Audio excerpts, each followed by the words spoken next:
Unscripted.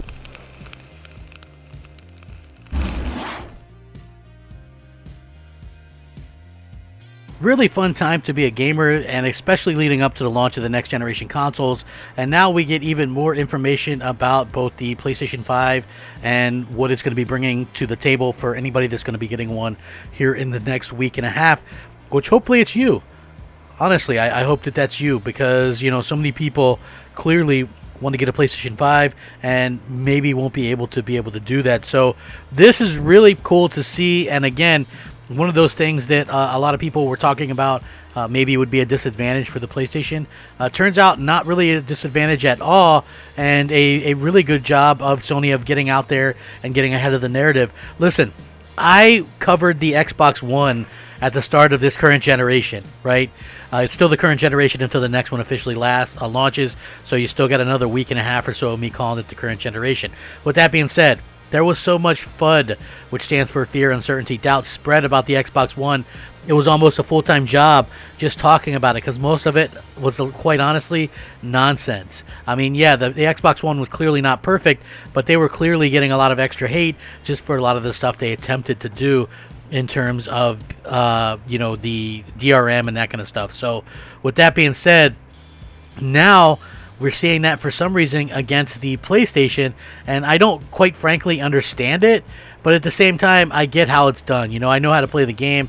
I know for a fact that, you know, it's one of those things that was bound to happen one way or the other, and it realistically just kind of comes down to what these consoles are going to be able to accomplish and the games that they're going to have out there. So I guess Sony's probably pretty tired of the nonsense, but they're out there sort of, you know, telling the truth, telling people what's going on, and now we have a bit of a general idea on what to expect on a piece of the PlayStation 5 that we didn't really know a clue of. We're about to get this thing, and we didn't know about this, so it's going to be interesting. What's up, everybody? Crapgamer here with Crapgamer Reviews, back with another video. Thank you so much for checking it out. I really do appreciate it.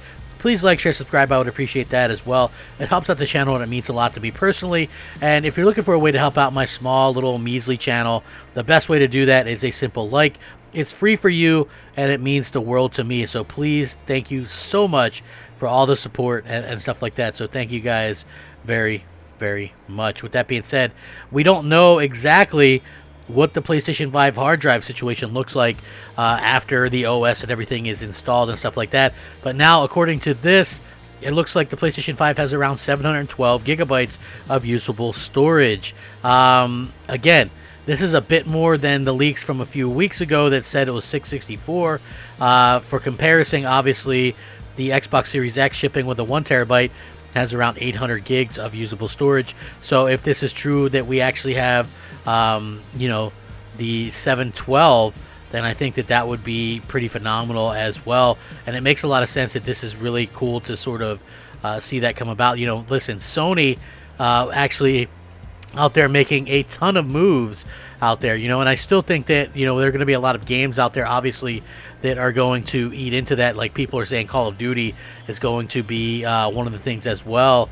Yeah, like it's going to be very impressive to sort of see what happens. But at the end of the day, I do think that, you know, as the files go up, you know, Sony's going to rely much more on stuff like OODL and compressions and things like that. And that's a very safe bet to actually go out there and sort of do that, to actually be out there and accomplish that.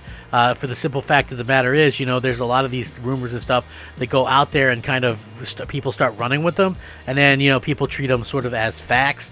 And I think that's where a lot of the problems come in. You know, a lot of people were assuming that this thing was, you know, 500-600 gigs of usable memory going into next generation, and that's just not the truth. And I think that this is really props to Sony for, you know, having a little bit better than that. I know a lot of people are like, well, it's still less than the Xbox Series X. Yeah, but I mean, it's realistically, what's that going to get you? An extra game, maybe a AAA, a couple AA's possibly. And again, I think a lot of people are going to be able to utilize the USB drives that we have now for moving games around and sort of taking advantage of that. I think that makes a lot of sense to actually go out there and do that. Sony has been fighting this game of, you know, FUD for a little bit longer than you might have expected. Again, even places like Ubisoft out there sort of like putting out some of the negativity. Oh, well, these games aren't going to run on the console. These games aren't going to run on the console.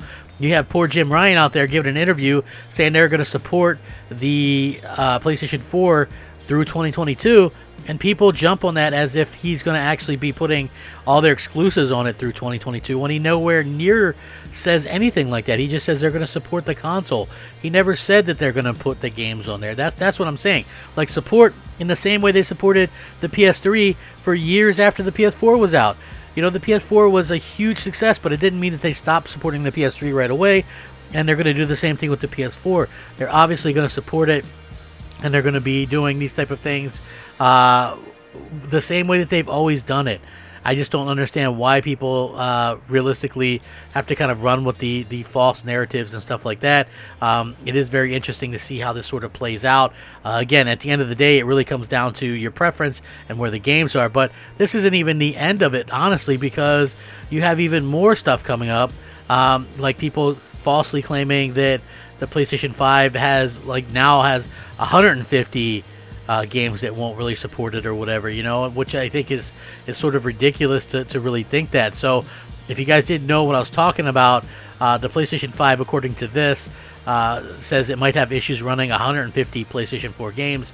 The new PlayStation website has seemingly leaked a list of around 150 PlayStation 4 games that will have issues on the PS5.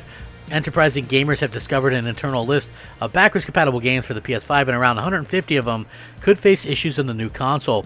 When talking about the PlayStation 5's compatibility with previous generations, Sony has stated that the console will work with 99% of PS4 titles, listing a mere handful of games that would not work on the system, including the long delisted Afro Samurai 2, obscure horror game Joe's Diner, and Shadow Complex Remastered, among a few others. The assumption was that everything not on that list would work without a hitch, although Sony didn't warn that some they did warn that some would see more issues than others on the new hardware. Now, a subsequent announcement by Ubisoft has thrown all those assumptions out the window. In a recent post highlighting compatibility for its games on the PlayStation 4 and 5, the publisher has further list of games that would not function on the new hardware.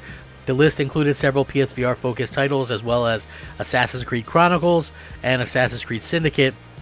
Now, the existence of this second list led many players to wonder how many more would be non-functional, and they may now have an answer. But again, even Ubisoft went out and sort of kind of did a turnaround on this and pulled down their article and said that it might not be accurate, etc., etc. And I would assume that that's kind of going to be the case here. The official PlayStation website just got an upgrade timed with the upcoming PlayStation 5 release, and it includes an easy-to-browse library section.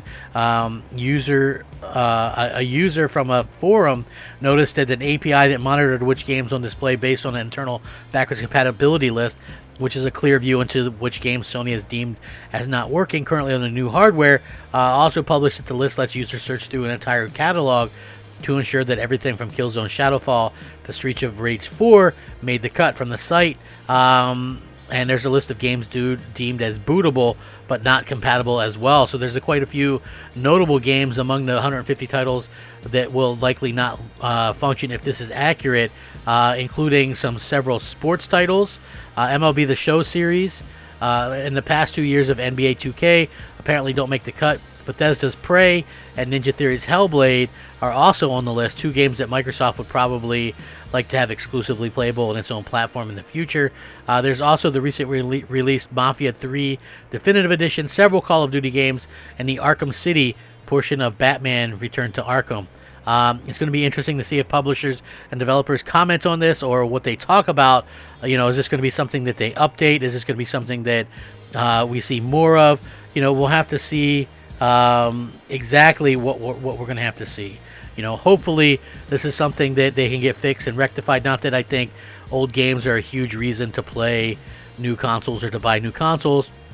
I just feel like, it's one of those things where it's an added bonus. So it would be nice if they actually have, some cool things like that, little treats and things like that for everybody to sort of go out there and be able to take that with a grain of salt or what have you. So at at the end of the day, hopefully we get some more information about this soon. But Sony have really kind of surprised me with all of the great announcements that they've done lately. Maybe this is one that kind of moves your radar and, you know, really sort of get your juices flowing for the next generation and stuff like that. I would love to hear all of your thoughts and opinions on this down in the comments below. If you want to hit me up on Twitter, @_Crapgamer, Xbox Live, MOH Space Crapgamer, PSN, just Crapgamer. And as always, I would just love to hear your thoughts and opinions on video games. I love talking about them. If you're new to my channel, take a minute to consider subscribing. If you want to like the video, that really helps out a tremendous amount as well. And I really do just appreciate each and every one of you. Just blown away by the amount of support and stuff like that. We're getting close to the launch. I love it. Let me know what you think.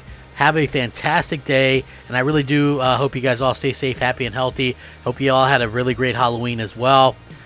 You know, continue to get excited for the next generation. I think it's going to be a fine, fantastic day, and I'm really looking forward to what next gen brings. So let me know. Thank you for watching. Rack 'em up. Game on, my friends. Game on. Crapgamer out. Unscripted.